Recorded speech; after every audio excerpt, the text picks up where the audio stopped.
ว้าว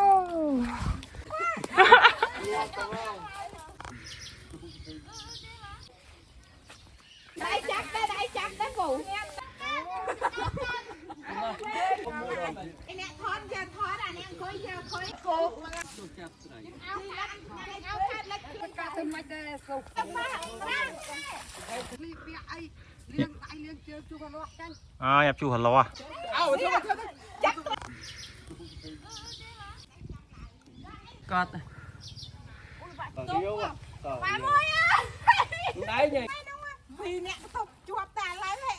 chuột thì ăn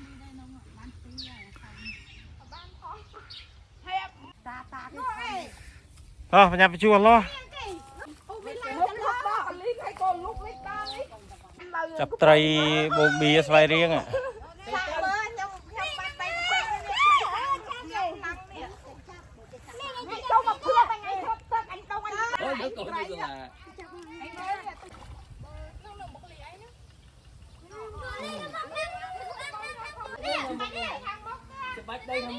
mấy thằng cái nó mình đặt lộ thông đây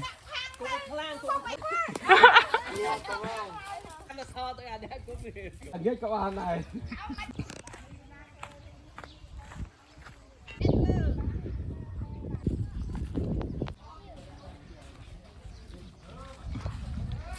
wow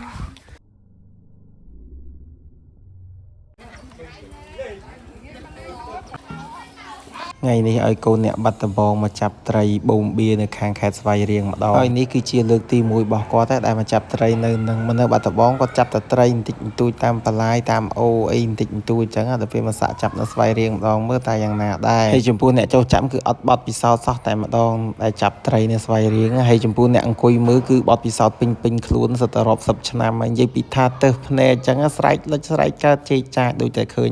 ដើមវីដេអូអញ្ចឹងហើយពេលដែលថតហ្នឹងឃើញស្ងប់ស្ងាត់ចឹងមែនប៉ុន្តែត្រីនៅច្រើនណាស់សើត្រីធំដោយសារតែបងគាត់ចុះចាប់ពីក្រោយហ្នឹងគឺបានប៉ុណ្ណាណៃហើយចំពោះស្រះហ្នឹងភាសាអ្នកខេត្តស្វាយរៀងគេហៅថាប៊ីប៉ុន្តែភាសា